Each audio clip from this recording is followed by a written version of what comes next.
Hello YouTube, how are you guys doing today? Happy Monday. I know those words are weird together, but hope you're having a good one.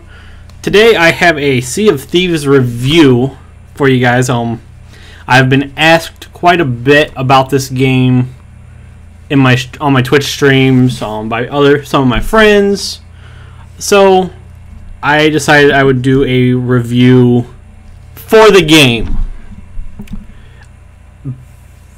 Throwing out a couple disclaimers here. First off, disclaimer number one, this is my own personal opinion. I am not being paid by Rare or Microsoft to do this. I know it sounds funny for me to say that, but with FCC rules, I kind of have to say that. I don't want anyone getting the wrong idea. Second disclaimer, I've only put about 25 hours in so far this week, and the week that it's been out. Some of the gameplay you see in the background is me and my friend Zach doing a Merchants Guild voyage. So that's kind of what we have going on in the background. But with that being said, let's hop right into the review of Sea of Thieves. I'm going to start off with the biggest negative that we have had so far this week, and that is server instability. Tuesday night, it took about an hour after its midnight launch, about an hour and change for me to get into a game. For me and my friend Zach, who I've been playing with every day since launch, it's been taking about an hour for us to get in game, or it took about an hour for us to get in game on Tuesday night. They have had, and Rare has addressed this, so that's a plus. Rare is paying attention and is listening to the audience, or to its player base. Rare has addressed this with two separate server maintenances, one Thursday and then one Saturday. This past Thursday and Saturday. But really, that's been the biggest issue. Thursday or Tuesday, people couldn't get in it took people about an hour to get in after midnight launch. It even got so bad to a point where Rare was preventing or was slowing down the amount of players coming in, new players coming into the game. So that made things a bit more difficult for some people. And while you could say yes, Rare has had three stress tests, I believe. 3 stress tests at closed alpha. That closed alpha and that stress test, and those stress tests were all for people who pre-ordered the game. They were not for people who they were not open tests, if I remember correctly. So some server issues were expected, and as annoying as they were, that has been the biggest downside to the game thus far. Like I said, this has been about a week in. Pretty much everyone is still grinding to be Pirate Legend, so people aren't complaining about the lack of content yet, which at some point, yes, that may arise. But Rare has said they are going to be adding more in. So let's kind of roll through that, everything else. The biggest thing I've been seeing complaints about this game on Twitter, mostly Twitter and sometimes in Twitch chats that I'm in, and even had someone bring it up in my Twitch chat, is they just don't like the game. The biggest thing to say, this is not a game for everyone. There are a lot of things in this game, and I mean, there is no game that has been made that is for everyone. Like, there's always going to be a game out there somewhere that people don't like. Sea of Thieves is one of those games that it's going to appeal to a audience, but there is going to be a large group of people who just don't like the concept of the game. That happens.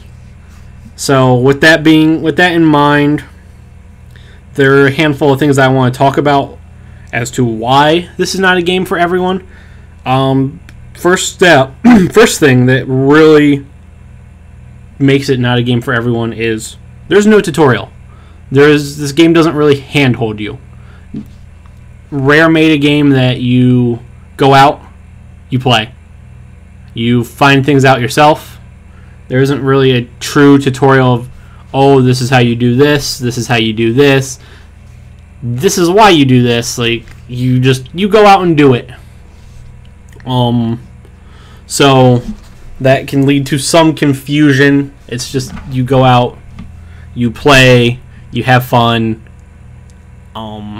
you kind of learn things. One thing I did not know, because I didn't really play any of the alpha or beta, that skull that was just on your screen that you just saw a moment ago in the sky, that's a raid.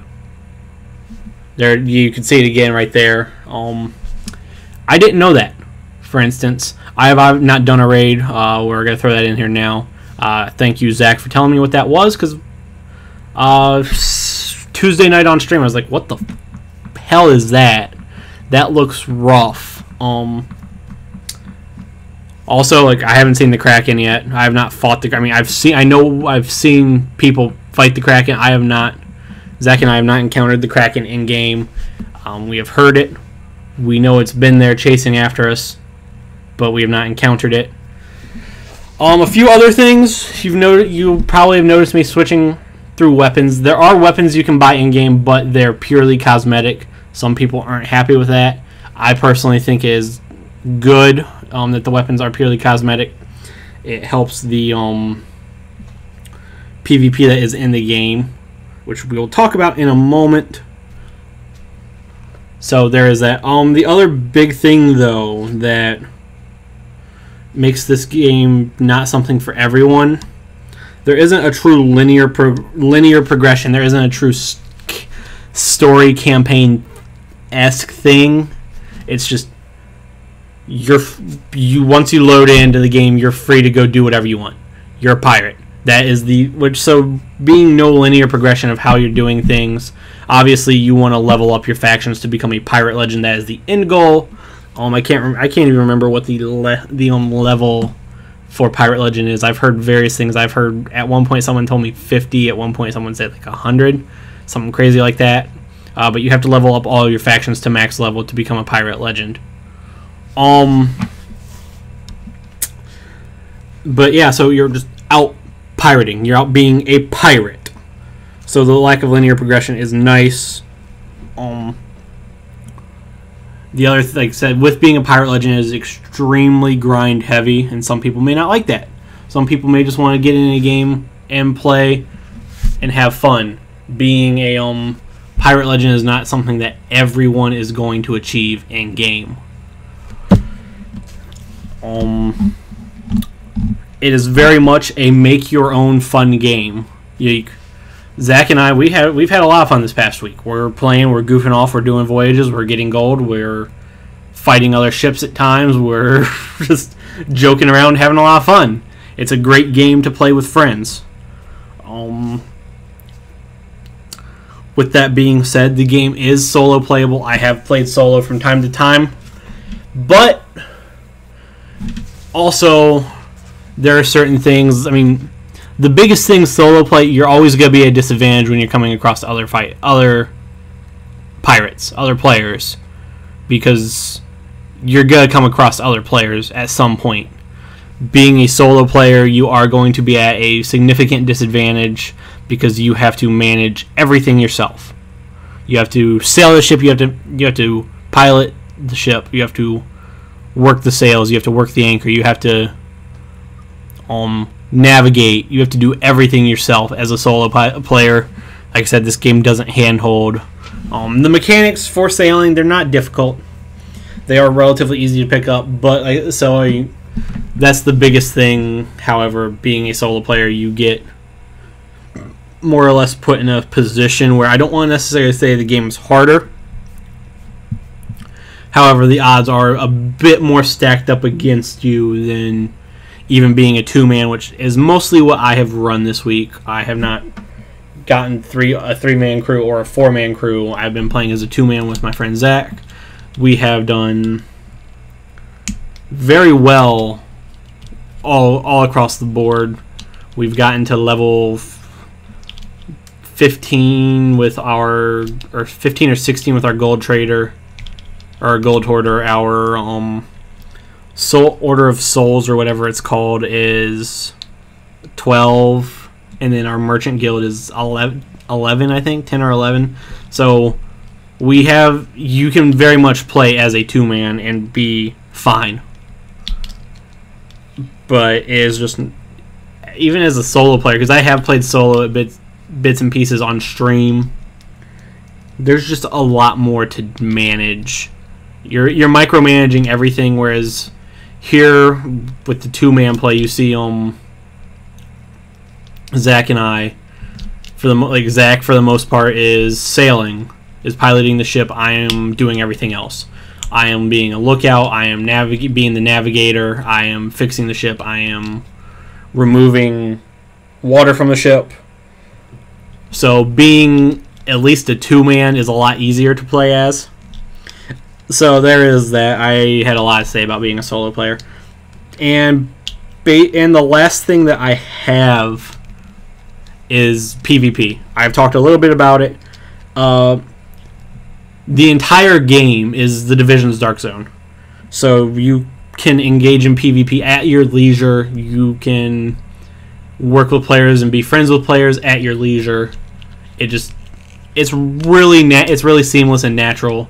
There is no true PvP room lobby kind of thing.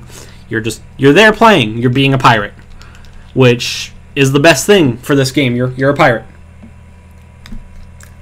We're gonna wrap this up now because we're coming to the end of this video. My personal opinions: I love the game. I have fun with it. It's a great game to play with friends. It's fun to play solo. It's not bad to play solo. I don't want to say fun. It's enjoyable. I think this is gonna be a game I play a lot on stream. I'm excited to get forward into raids. I want to become a pirate legend. But that's it, guys. I would say this game could be potential game of the year if Rare keeps up with it. That's my opinion. I'm sticking to it. Guys, thank you for watching this video. I hope you have a wonderful day. Peace out. Stay classy, YouTube. Bye.